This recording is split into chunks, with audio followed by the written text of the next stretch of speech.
In 1984, a man walking through a quiet patch of Belgian forest found a tank that wasn't supposed to be there.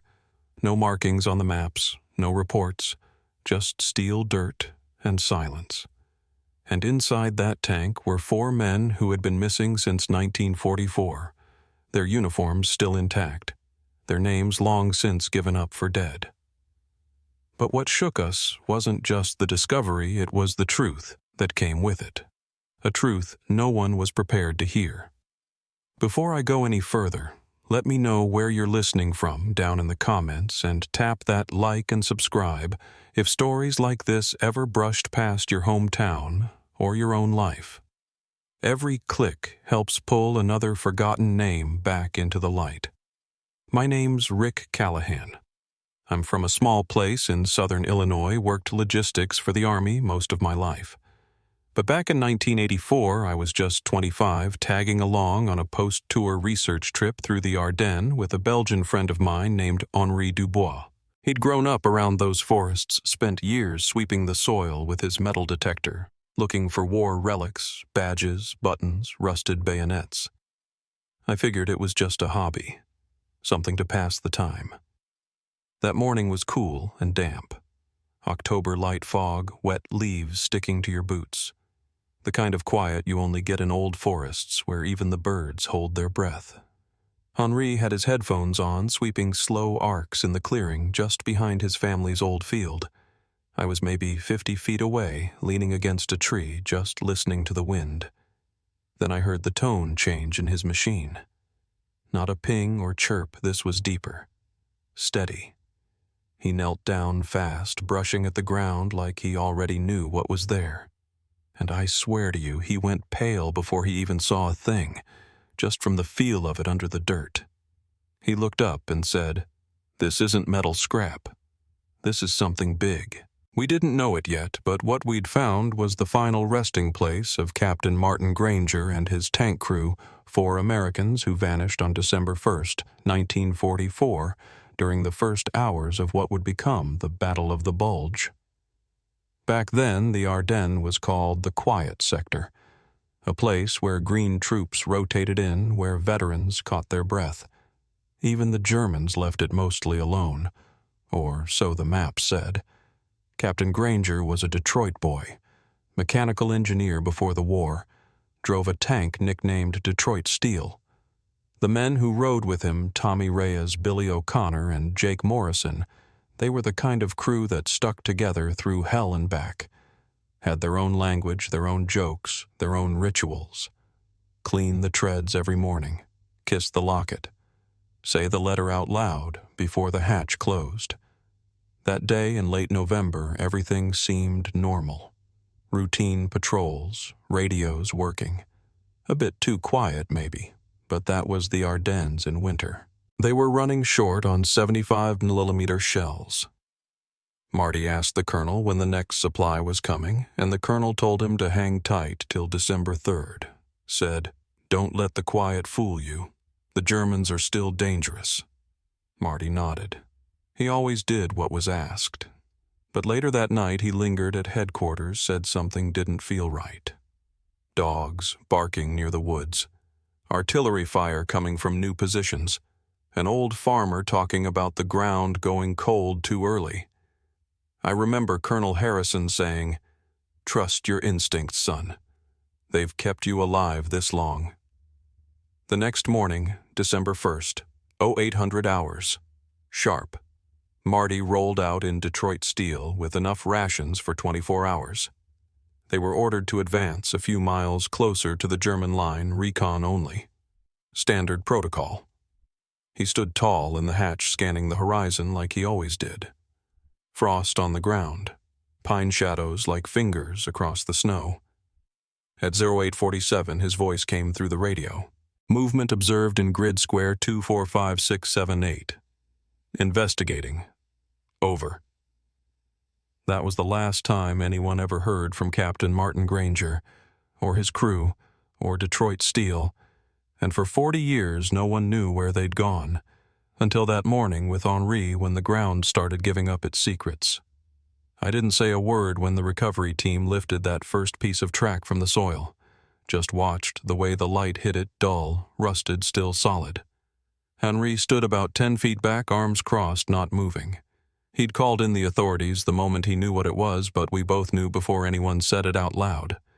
It wasn't just a tank. It was that tank. Detroit steel. And now we had to go back to the last morning anyone saw it alive.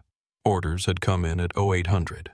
Captain Granger's crew was to push 3 clicks forward Scout near grid square 245678 and set up short-term observation. Nothing unusual about the assignment. They'd done that kind of recon dozens of times before. Supply was running low on main rounds, but the mission wasn't expected to be heavy combat. Just eyes on the tree line, report any activity and fall back if things looked off.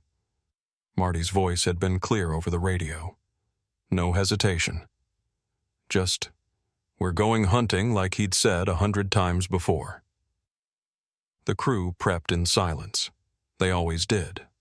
Reyes checked the batteries on the radios and stowed extras near the commander's seat. O'Connor crawled under the hull to run his final checks on the drive assemblies, wiping oil off his hands as he climbed out. Morrison, the youngest, sat cross-legged by the 75mm, cleaning the barrel like it was ritual. That morning he worked slower than usual. Not lazy, careful. Granger didn't push him.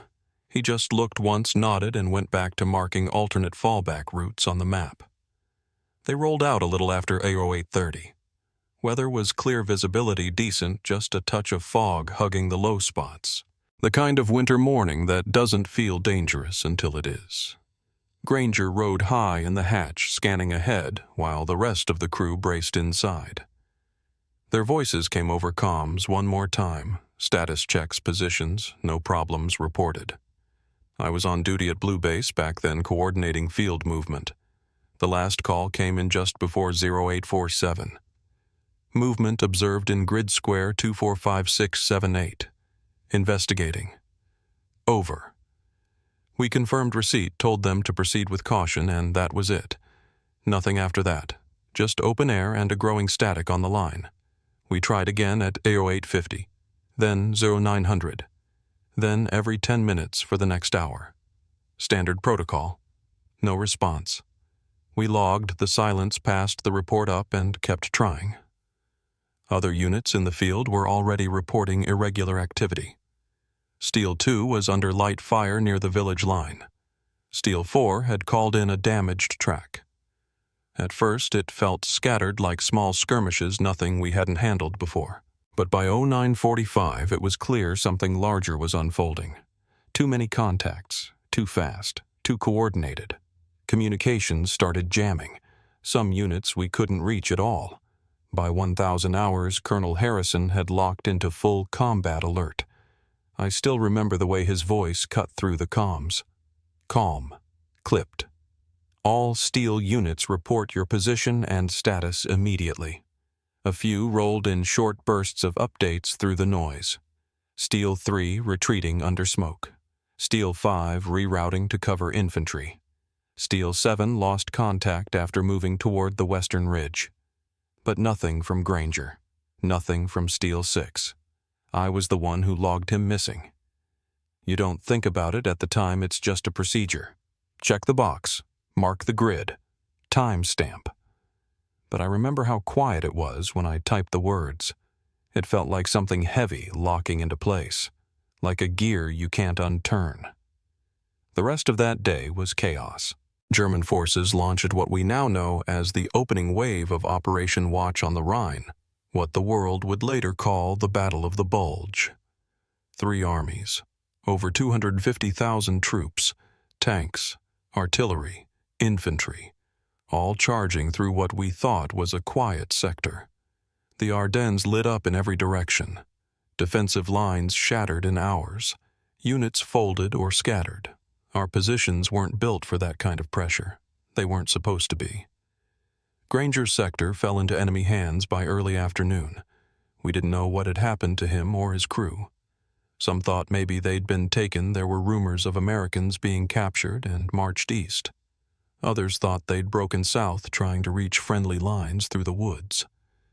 One report said a Belgian farmer had seen a Sherman rolling through his pasture around noon that day, smoking badly, dragging a broken tread. We sent a recon team to follow up, but they were pushed back by incoming fire. Couldn't confirm a thing. By nightfall, Steel 6 was still missing. In the days that followed, things only got worse. The Germans pressed deeper than anyone thought possible. Communication collapsed. Maps became guesses.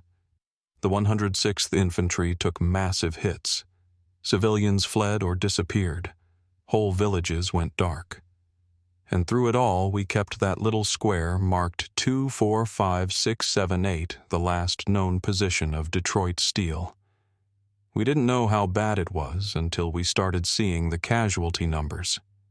89,000 Americans. Killed, wounded, missing. And in the paperwork mountain that followed, Granger's crew became one more line item in a ledger that no one had time to revisit. The war didn't pause for missing tanks, but some of us didn't forget. Colonel Harrison made it personal.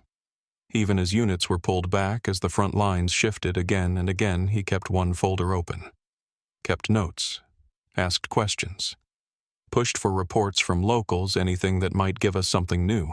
By spring of '45, we were getting access to liberated areas. Field teams moved in with metal detectors and manifest lists. Bodies were recovered. Vehicles tagged. Sites cleared. But never that tank. Not a scrap. Not a plate. Not a serial number. Just a name on a missing roster. I got rotated out in late April. Stateside posting. But I stayed in touch with Henri. He kept searching those woods long after the markers had faded and the brass had moved on. He'd inherited the land after his father passed, and something in him wouldn't let it go. He said it felt wrong not knowing, not when the ground still held so many secrets. That's how it was for the next 40 years. Rumors, footnotes, men like Marty Granger fading into a kind of unofficial history talked about at reunions mentioned in half-remembered field logs. Families left without answers, just photographs and the last letters mailed from Belgium. And then, in October 1984, Henri sent me a letter. Said he'd found something near the old river bend where the trees ran tight and the roots twisted up over old trails. Said the signal on his detector wasn't like anything he'd ever picked up before. Heavy. Deep, still buried. I flew to Belgium 6 days later, and when I saw what the dirt had started to give back, I knew exactly what we'd found. But we hadn't opened it yet, not all the way. That came next, and it would tell a different story than anyone expected. They called off the official search sometime in the spring of '47, quietly. No announcement, no press release. Just one more case file moved from active to unresolved, buried in the archives under a long string of serial numbers.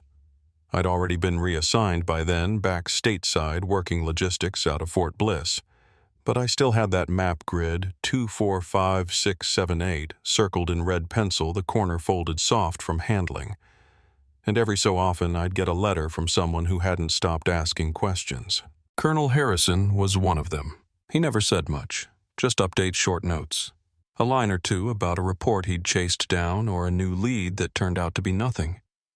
His handwriting got shakier over the years, but his signature stayed the same. Always signed it. Still looking. J.H. For the families, there was no quiet exit. They were left with silence that deepened year after year. Ellen May Rollins. Marty's girl back home kept a framed photo of him on her dresser for decades. She married someone else, eventually had children. But she never took that photo down. When the Army finally mailed her a formal MIA confirmation, she put the envelope in a drawer and left it there. Never opened. Tommy Reyes's mother refused to believe any of it. She kept his room just as he'd left it, bed-made socks folded in the top drawer, a little plastic crucifix still taped to the headboard. On Sundays, she'd sit out front in her lawn chair and tell anyone who passed that her boy was coming home, just wait and see. Billy O'Connor's parents tried something different.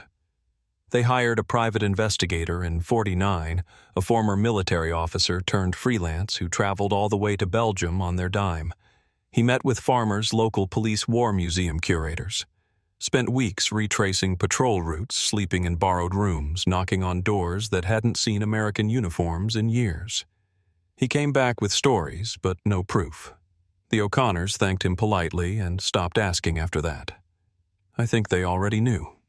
Jake Morrison's sister held on to a theory longer than anyone.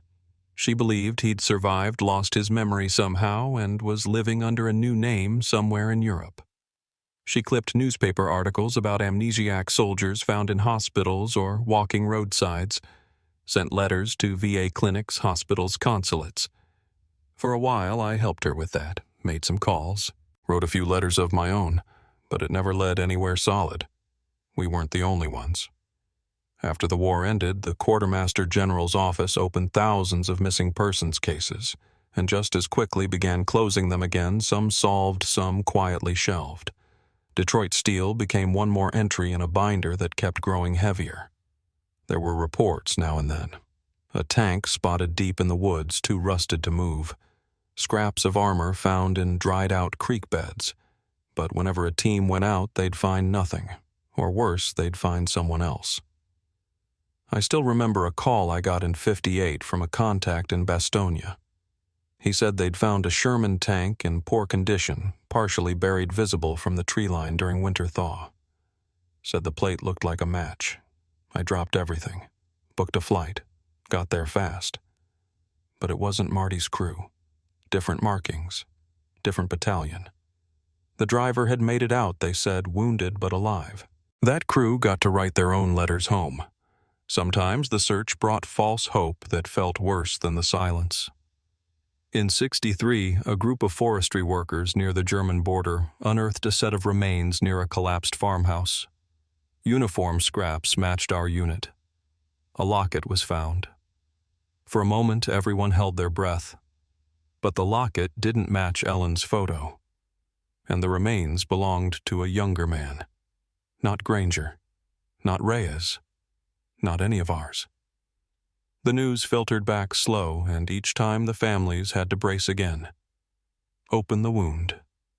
Redress it. Try to close it quietly. In San Antonio, Reyes's younger brother took up the cause in his own way.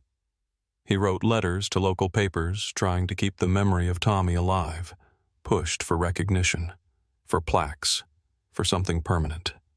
He showed up to veteran events with a small sign, his brother's name and unit number in black marker on whiteboard. Didn't speak much, just held the sign. People noticed. But nothing moved. The years passed like that. Some people let go. Others held tighter. The war slipped further into textbooks and anniversaries.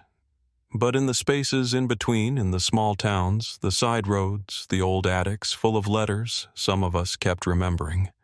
Not because we couldn't move on, but because no one had ever told us what really happened. Henri kept digging. Not literally at first, but he kept the story alive where it mattered. With the locals, with the landowners, with the museum curators who didn't have the manpower to search but were always willing to talk. His father, Philippe, had died by then. But the memory of the tank never left that property. The story passed down with the tools and the boundary lines. Henri took that memory and started piecing it back together, scrap by scrap, clue by clue. By the 1970s, metal detectors had come a long way. Henri learned to tune his by sound alone. He could hear the difference between a bottle cap and an old belt buckle. And still he waited. Watched. Logged soil shifts. Compared satellite photos. Tracked reforestation patterns. He never said he was looking for our tank. He just said, there's still one out there. And then one autumn morning in 1984, he found it. Just outside the bend where the old trail curved downhill. A spot so overgrown it had disappeared into the forest decades ago. The signal was unmistakable. Strong, wide, deep. He didn't dig alone. He called it in first to the local authorities, then to the Ministry of Defense.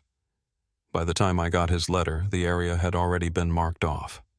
I flew over within the week. When I arrived, the survey tape was up. White flags marked grid positions. The excavation crew was assembling scaffolding, preparing to go slow. A Belgian military archaeologist named Dr. Marie Vanderberg was on site. Quiet woman, sharp eyes, knew when not to speak. She met me at the edge of the clearing and asked if I'd known the crew. I nodded. She didn't press. Just handed me a clipboard and said, "We're going to take our time." That evening, after most of the crew had gone, I walked the perimeter alone. The forest was quiet, damp. The light was dying slow through the canopy. I knelt near one of the exposed plates, what looked like part of the track housing. My hand rested there for a long time. The metal was cold, and just past the curve of the dirt barely visible in the fading light, I saw the edge of something smooth like the arc of a hatch just beginning to surface. It was still sealed. Whatever was inside hadn't seen air in 40 years. We didn't know what we'd find when we opened it, but we were about to. And none of us, not even me, were prepared for what came next. They brought in generators and floodlights the next morning. The forest didn't get much light to begin with, and the early October fog rolled in so thick you couldn't see 10 feet ahead without something burning through it. Vanderberg kept the team small. 4 field archaeologists, 2 forensic techs, and a pair of military liaison officers from Brussels. Everything moved slow, deliberate. Every inch of dirt was documented before it shifted. Every rusted fragment lifted like it might crack under the air. I stayed back mostly, took photos, helped mark locations when asked. There wasn't much else I could do except bear witness. By midday, they'd exposed a full length of the starboard track, and the number stamped into the side plate left no doubt. M4A3 Sherman. Hull ID matched U.S. Army records for Detroit Steel assigned to the 712th Tank Battalion. The depression it had settled into, part natural, part crater, had filled over the years with runoff and leaf rot. That, combined with the weight of the vehicle and the overgrowth above, had sealed it like a vault. No animals had gotten in. No scavengers. Just time. The turret had come partially loose at some point, likely from an internal blast. But the hatch was still closed, still locked from inside. Dr. Vanderberg didn't say much when she confirmed it, just asked for the external cameras to be checked again and made a note in her ledger. She gave me a look after that, not sorrow, not warning, just pause, as if to say from here on out it doesn't get easier. It took another 2 days to fully clear the top hatch. When it opened, it didn't creak. It didn't groan. It just lifted like a breath that had waited 40 years. The smell was strange. Not rot, not decay, just old air, fuel oil, rust, paper, something metallic that clung to the throat when you breathed in too deep. I saw the first edge of a canvas bag folded against the back panel, then a boot, then a helmet still resting where it had been set down, and finally the shoulder of a jacket. That was enough. We all stepped back. Identification came quick. Corporal Billy O'Connor confirmed by dog tags and personal effects found in the driver's position. Blood type serial number. Even a small pocket knife his family had described in a letter dated 1943. His body had settled against the corner knees, drawn slightly like he'd braced for something and never had time to move again. There were no signs of panic, no sign of hasty escape. Just stillness. Dr. Vanderberg and her team were good about that.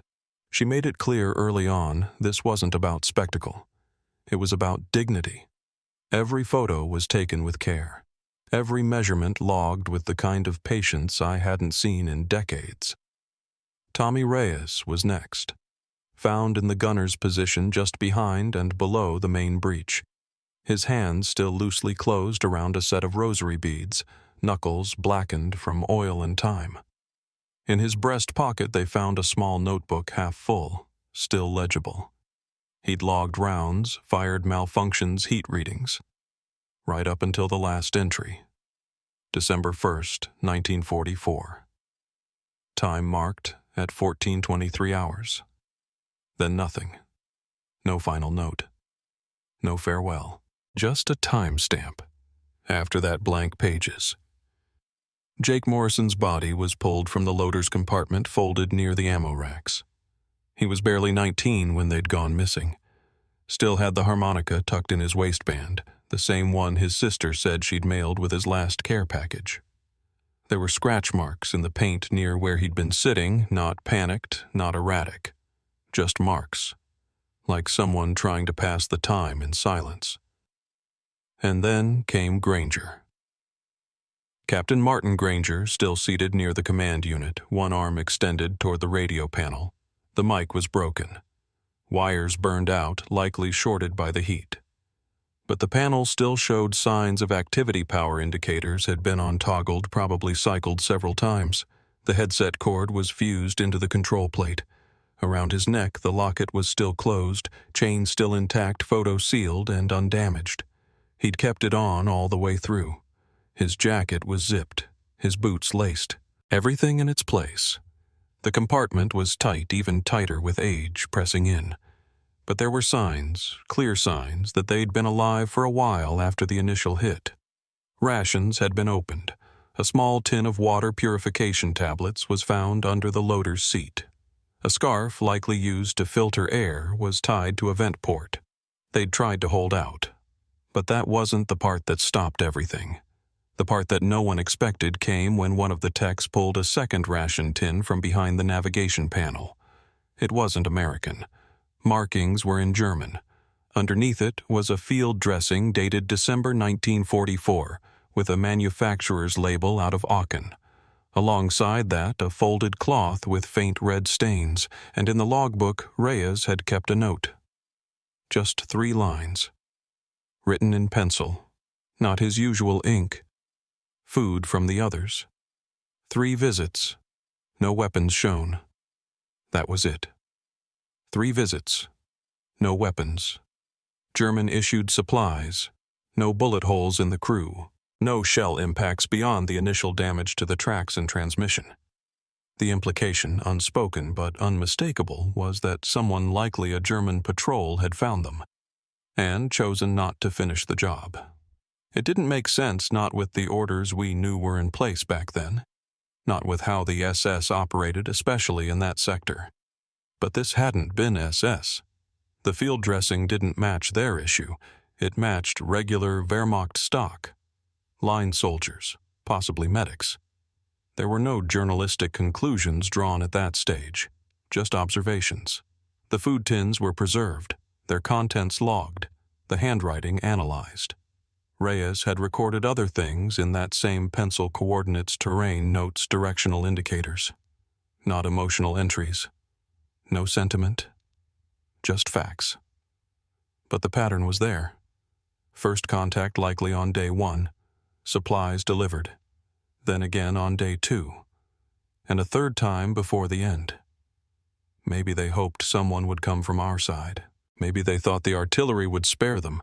Maybe the Germans tried to warn them. We'll never know. I stood outside the tent when they brought the last remains out. The body bags were sealed, labeled, lined up under the tarp where the air was still and the trees didn't move. Vanderberg walked out, handed me a clipboard, and said they'd identified all 4. Confirmed through dental records and personal items. No question anymore. The missing crew of Detroit Steel had been found. But it didn't feel finished, not even close, because none of it explained why they weren't reported, why the field had never been searched properly in 45, why a farmer had claimed to see them and then wasn't believed, or why German supplies had been found inside an American tank left untouched for 40 years. Vanderberg said the physical evidence would tell more in time. Fire damage, entry angle of the shells, footprints if any could be lifted. But for now, she said we had the who and we had the where. The why would take longer. And just before she stepped away, she added one more thing. Quiet. Almost like an afterthought. There's something else. We found a footprint near the hatch, left side, not military issue. Then she walked off. And I just stood there listening to the wind move through trees that hadn't made a sound in days. They photographed the print before the morning fog lifted. One left footheel set deeper than the toe near the tank's open hatch. The ground was soft enough from the overnight dew to hold it clearly, but not enough to tell how fresh it was. Not military issue, that much was clear. Civilian tread. No matching pair found nearby. No indication of approach or departure. Just that one facing the hatch like someone had been standing there looking down. Dr. Vanderberg didn't speculate. She just ordered it logged and flagged, then had the area swept again with finer screens. Nothing else turned up. Not even a partial. We didn't talk about it much that day, but it stayed with me. Not because it meant something right away, but because it didn't make sense. After all the years, the dirt should have settled, should have smoothed over. But there it was. One footprint in a place where no one should have walked. Later that afternoon, they brought out the rest of the internal artifacts, tools, meal tins, empty water cans. One by one, lined out and tagged beneath a field tarp just outside the clearing. The medical supplies, those German field dressings and rations, were sealed in their own container for transport back to Brussels. I stood by as they laid them out, watching Vanderberg's assistant photograph each item under a neutral cloth background. And it was while logging the second tin that he paused, adjusted his gloves, and lifted something wedged beneath it. A piece of paper folded small brittle from time. He handed it off without saying a word. Vanderberg took it, unfolded it carefully, and read in silence. I asked her later what it said. She hesitated, said it wasn't official yet, not translated in full, but she let me see the top line. 4 words written in broken English. We helped. Tell them. I didn't say anything, just nodded. It wasn't enough to explain what had happened, but it shifted the weight of it all. Because somewhere in that window between the tank being struck and the crew dying inside it, someone had not just spared them, but tried to help. And not just that they wanted it known. After the fact, after the war, after the killing. Vanderberg's team didn't assign motive. Their job was physical evidence. But even she admitted there was more to this than remains and recovered shells. The angle of damage, the pattern of scorches inside the crew compartment, the lack of close-range bullet trauma, it all pointed to something unexpected. Not a firefight, not an execution. Something slower, more complicated. There were marks, too, inside the hatch rim. Small ones. 3 parallel scratches. Not deep, not random, like someone had made them deliberately. I recognized the pattern before she said it. That was a signal we used back then. 3 scratches meant safe or sometimes still friendly here. It varied by unit, but Granger would have known it. So would Reyes. Maybe someone scratched it on the hatch to mark a visit. Or maybe they left it when they realized help wasn't coming. Back at the lodging house that night, I couldn't sleep.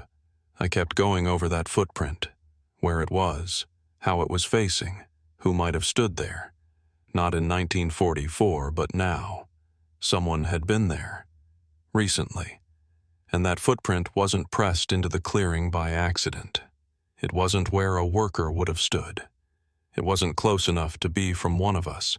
It had been left positioned like a marker, like someone had come back. Henri didn't sleep much that night either. He knocked on my door just before 2 a.m., holding a folder. Inside were photocopies of a local oral history project he'd worked on back in the late 60s, interviews with villagers from the region. Most of them older farmers, people who'd lived through the occupation and stayed after. He flipped to one in particular. A man named Emile DeWitt. Lived 3 kilometers south of where the tank was found. Henri pointed to a translated line near the bottom. I saw a boy in the trees after the battle, American jacket, German boots, stood still as death, wouldn't speak, then vanished. We read it twice, neither of us saying much. The quote was vague. Could have been trauma, could have been confusion. But Henri said something else that I hadn't heard before. After my father died, he said I found his field notebook from the winter of '44. He'd written down sightings, tracks, smoke, mostly livestock notes. But one entry from December 4th said, "Saw a man kneeling by the crater." Not one of ours. I asked him why he hadn't mentioned it earlier. He shrugged like it hadn't felt important at the time. Just a note.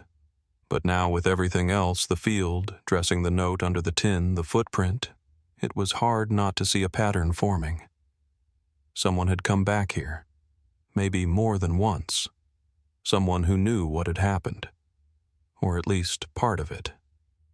The next morning, before the excavation resumed, I walked the northern edge of the woods alone. No tape. No markers. Just the line where the trees began to thin and the sun came in stronger. It was quiet. No birds. No engine sounds. And then I saw it just ahead, low to the ground.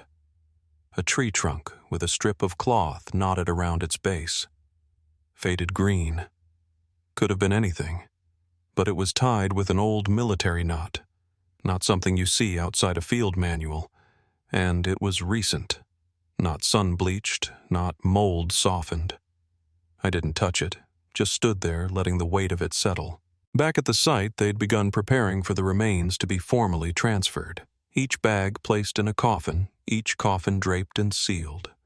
Flags prepared. Nameplates engraved. The official notifications would be made the following week. But I knew the story wasn't over. Not for the families. Not for Henri. Not for me. Because somewhere out there, someone had carried a piece of this for decades. Someone had made the choice during war, not after, to treat those men in that tank not as enemies, but as human beings. Someone had fed them, dressed their wounds, maybe even tried to stay with them. And then, for reasons we still didn't know, had walked away. Maybe it was survival. Maybe it was orders. Maybe they thought the Americans would reach them first. Maybe they came back later and found the tank already gone cold.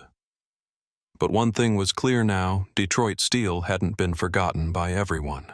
And in the space between a footprint and a note folded under a ration tin, someone had left us a trail. We just had to decide whether we were willing to follow it. I didn't go back to the tank site the next day. The work was nearly done, and Vanderberg's team had moved into the final cataloging phase. They'd packed up most of the loose artifacts and begun readying the remains for formal repatriation. Henri stayed behind to help process the paperwork, but I caught the early train north. There was someone I needed to see, a man whose name had come up twice in the old field journals and once buried in a footnote in an oral history appendix from the local university. His name was Elias Merckx. During the war, he'd been a teenage courier for the Belgian resistance. The record said he was 17 when the Americans came through, just old enough to be trusted with field notes rations and, in rare cases, injured men. After the war, he'd all but disappeared. Lived in isolation outside Namur. No listed phone, no next of kin.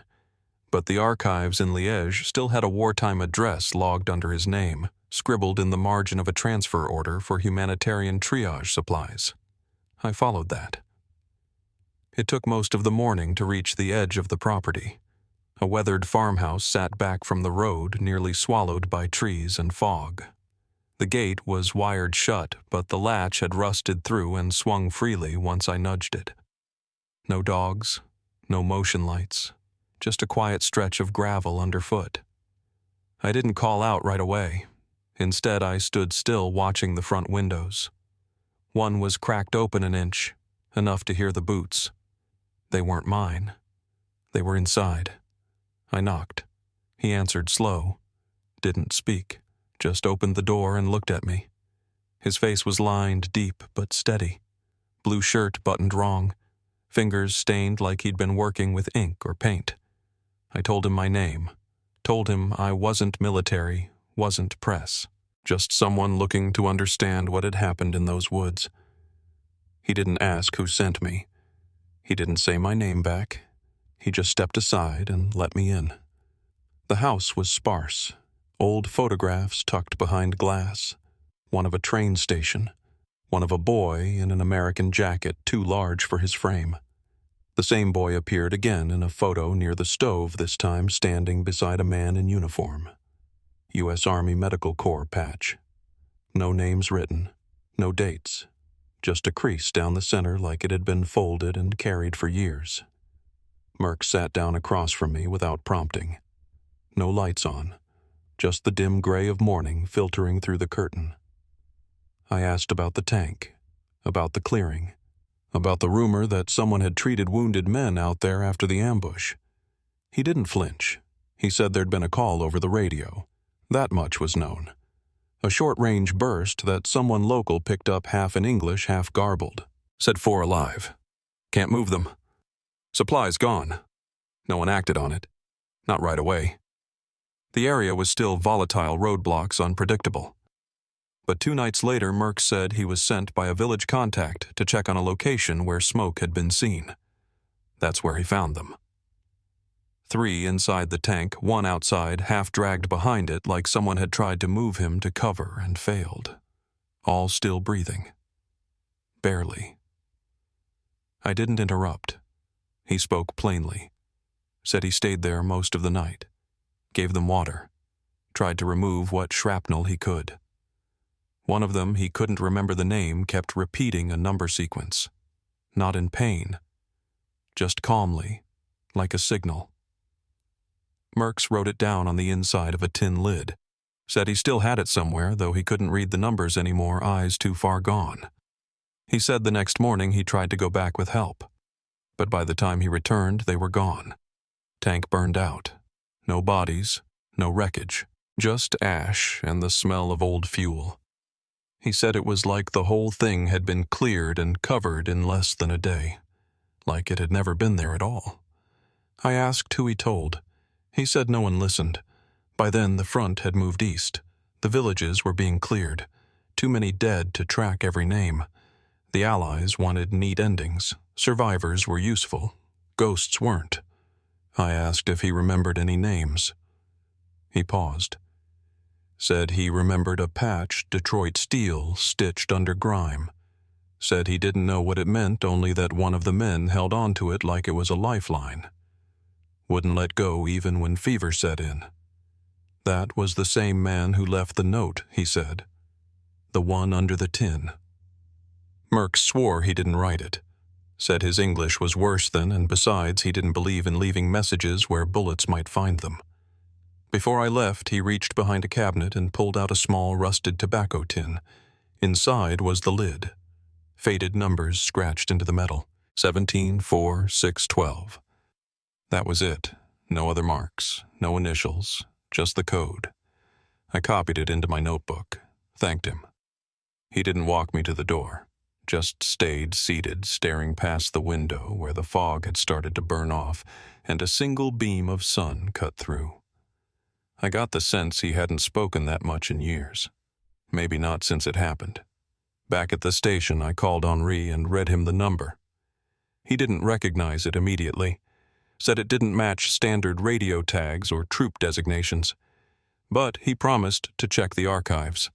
Said sometimes numbers were used internally, temporary identifiers for units that had gone off-grid. Field hospitals, listening posts, emergency cache sites. If Detroit Steel had gone dark in that sector, someone would have left a trace, even if it was buried. By the time I reached my hotel, Henri had already left a message.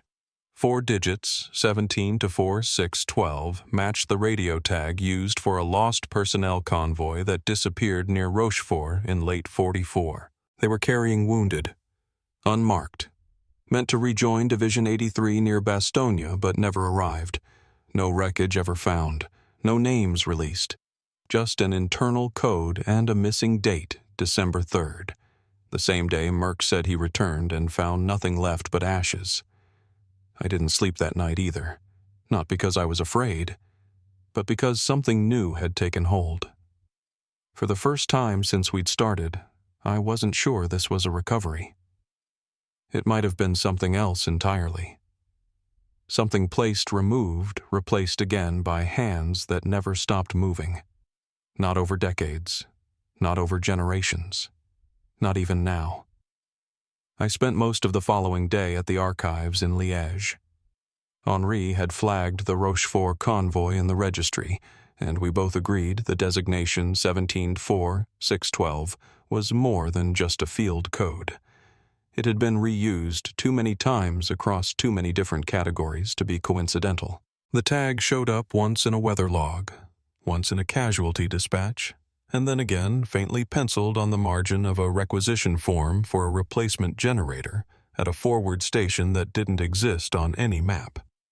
That last entry was dated almost 3 weeks after the convoy had supposedly disappeared. Someone had kept the number alive. I asked the archivist if we could view records tied to unauthorized field hospitals or mobile triage units in that sector.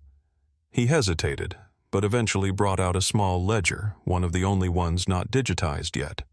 It was water-damaged, and parts of it were in French parts in shorthand. But tucked inside was a note on red stationery unsigned. It said plainly, 17-4-6-12 rerouted. Under secondary jurisdiction, see Deschênes. That name hadn't come up before. Henri made the call. Apparently, Colonel Alain Deschênes had once overseen logistics for the Belgian Red Cross during the last years of the war. He was known for coordinating evacuations under questionable authority, often using supply vehicles and unmarked convoys to move both civilians and Allied personnel. Some of those operations had been lauded, others investigated, but none officially condemned.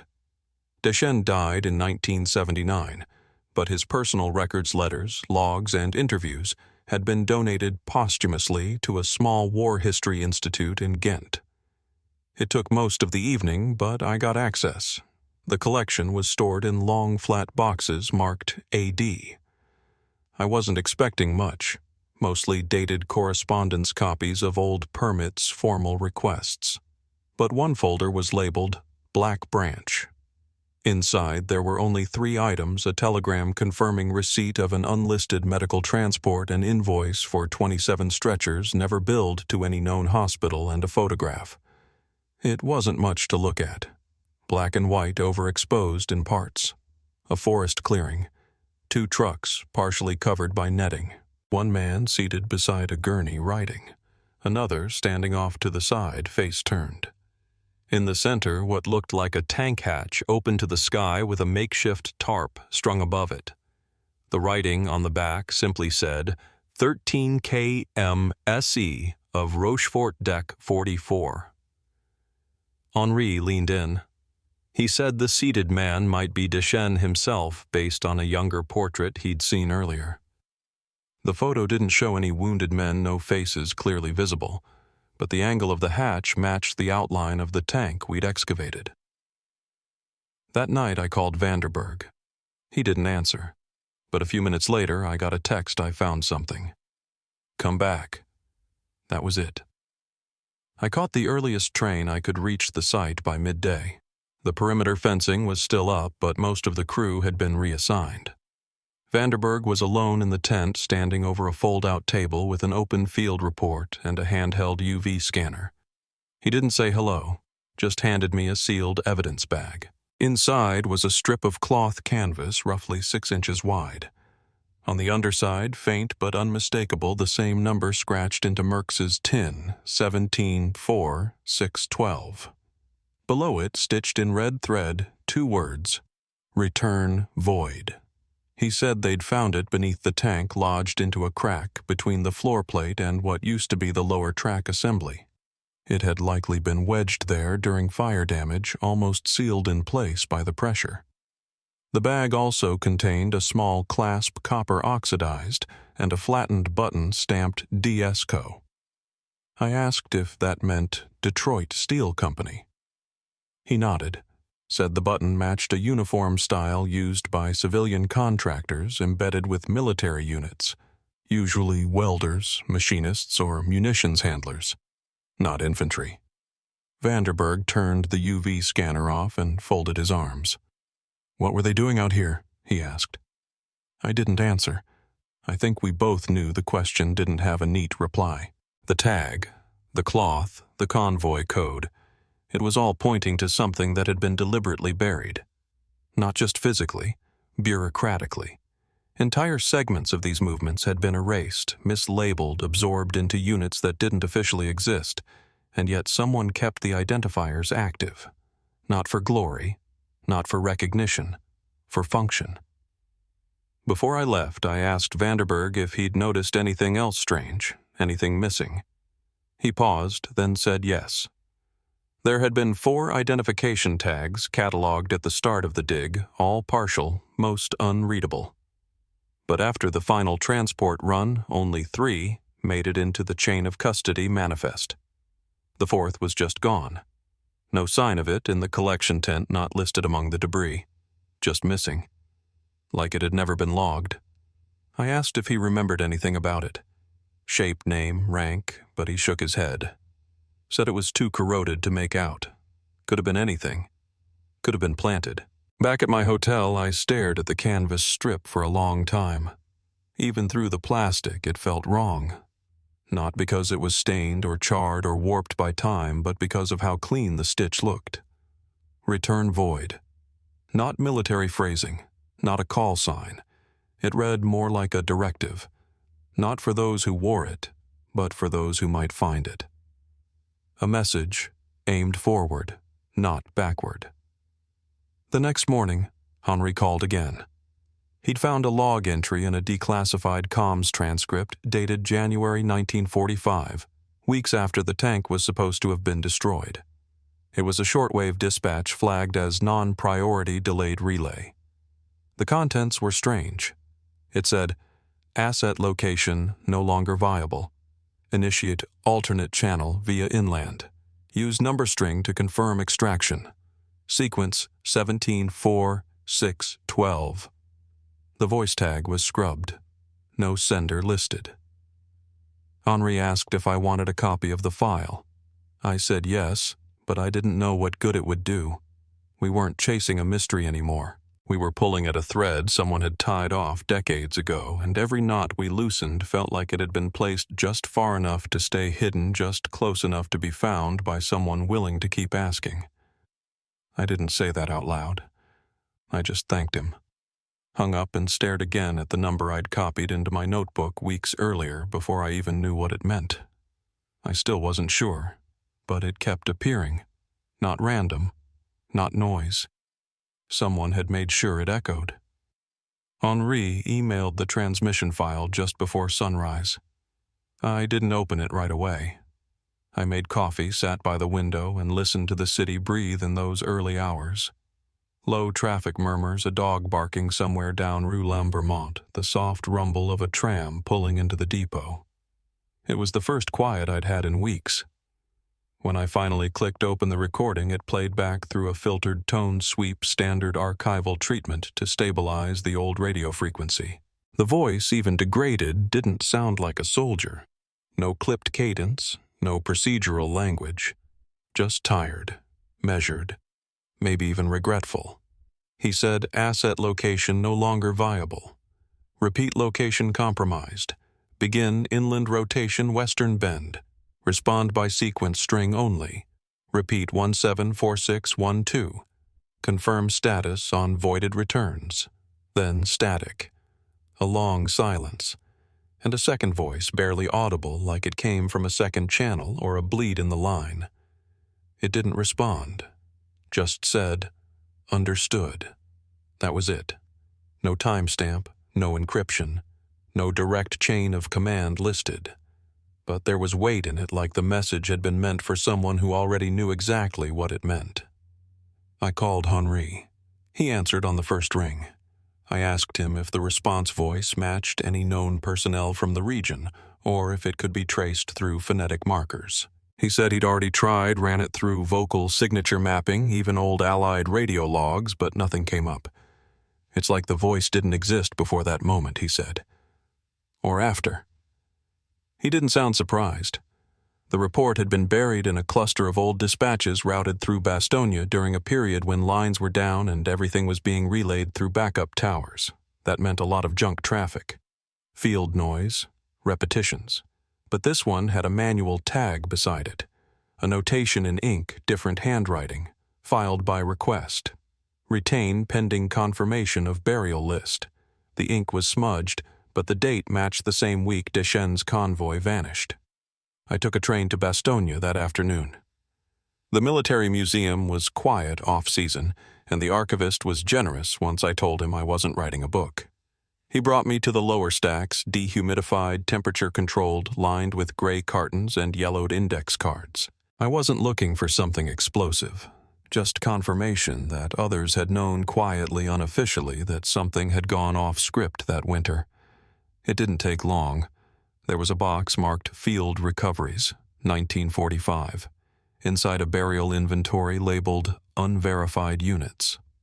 Most names were typed, some crossed out, others penciled in with question marks. But on the back page there were 3 entries without rank, regiment, or date of death. Just single words in the name fields: Marche, Retour, Invalide. I copied them down. On a hunch, I checked for the original source sheet. It had been pulled from a morgue intake log dated January 8, 1945, signed by a provisional field medic, M. Benoit. Not a military doctor, not even a certified nurse. Civilian emergency hire. I asked the archivist if the name meant anything to him. He rubbed his chin and said Benoit had a brother who used to run one of the depot garages after the war. Said some of the men from that unit had stayed nearby, built lives in the shadow of what they couldn't say. I asked for a number.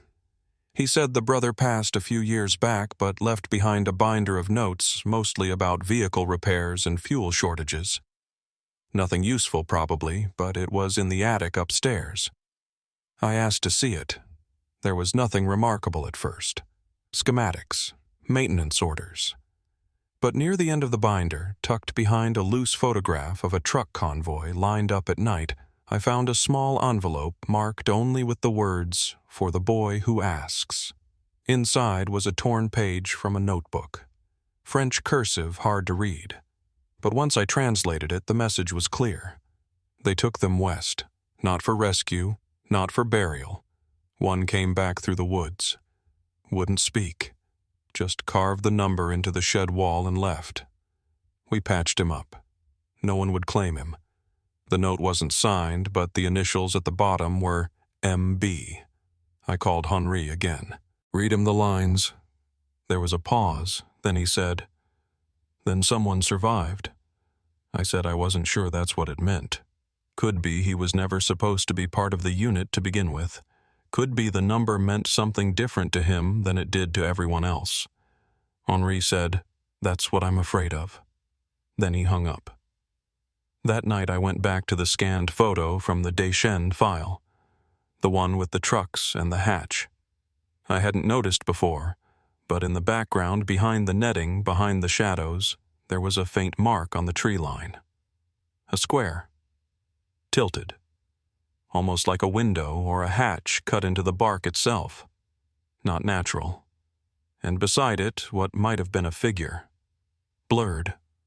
Facing away. I adjusted the contrast and sharpened the frame. The shape didn't clarify, but the presence was unmistakable. Someone had been watching the photographer from the edge of the woods, and they hadn't stepped forward. I never heard back from Henri after that last call. I left 2 voicemails and an email just checking in, but no reply ever came. I don't think anything happened to him, not in the way people might assume. I think he just reached the end of what he was willing to carry. Sometimes you get too close to something and it won't let you go unless you look away. And sometimes even when you do look away, the shape of it stays with you. Quiet, heavy, unfinished. The photo with the blurred figure in the trees was never officially entered into the record. I didn't submit it for review or try to trace the photographer. I already knew I wouldn't find a name. The trucks in that image were identified by serial as belonging to a supply unit that had been reassigned 2 weeks prior to the last known radio call, which meant either the photo was misdated or the vehicles had been redirected unofficially. Either way, it fit the pattern. Documents just out of sync. People misplaced. Language stripped of names. In the months that followed, I filed my final summary report with the Commission. It was detailed but cautious phrased as a review of archival inconsistencies, not as an accusation. I didn't name the coordinates, didn't cite the hatch or the burial list. I knew it would get filed under inconclusive, maybe cross-referenced in future research, but I also knew it didn't matter anymore, not for them. The truth wasn't going to come in the form of an admission or a headline. It was going to stay where it had always been buried, scattered passed down in margins and footnotes. I kept one copy of the transmission, just the voice. I don't listen to it much, but I did once late one night not long ago. I let it play through headphones while I sat in the dark. The words were the same, but something in the second voice, the one that said understood, sounded different this time. Not resigned, not afraid, just present. Like he was there to bear witness. Nothing more. I think about the 3 names scratched onto the burial log. Marsh, Retour, Invalide. Not names, really just directions. Or states of being. Walk, return.